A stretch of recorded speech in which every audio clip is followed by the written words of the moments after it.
Now, back to BFGF dito sa TV5.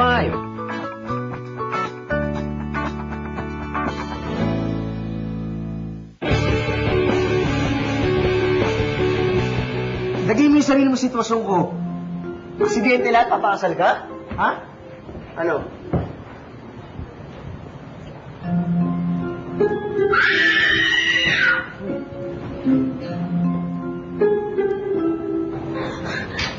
Excuse me. Guys, may ipis sa CR. Ayaw. Mas lang pala. Haha. So now, Kian, will you marry me? No, iipis. Pwede pa. At least yun long term. 10,000 Okay, years. whatever you say.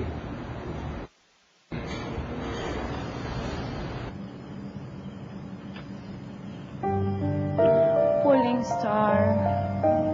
Shooting star kahit usa lang, kahit isa lang, please. Para naman matupad ko na yung mga pangarap ko. Kahit usa lang. Kahit usang pulling star ba lang. Shooting star. Mas maraming falling star pag mas medyo malalim ang gabi. Ganun po ba? Oo. Ganun kasi sa probinsya namin. Napakalawak ng lupain. Nagkakamping kami sa taniman ng kamote. Habang nag-ihaw ng kamote, naghihintay kami may bumagsak na falling star. Marami na po kayong nakitang shooting star? Iba't ibang klaseng shooting star.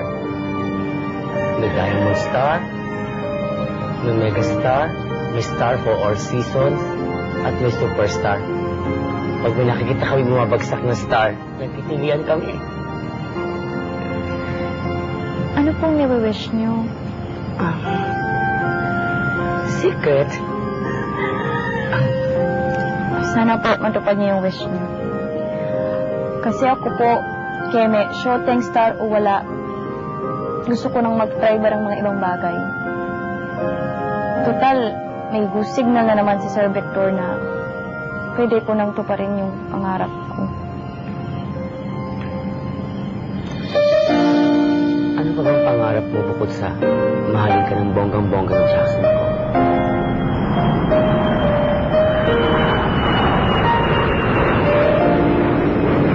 Yan po yung pangandoy. In fairness, matayag ang pangalan. Ingat lang din, baka kalumaga pa.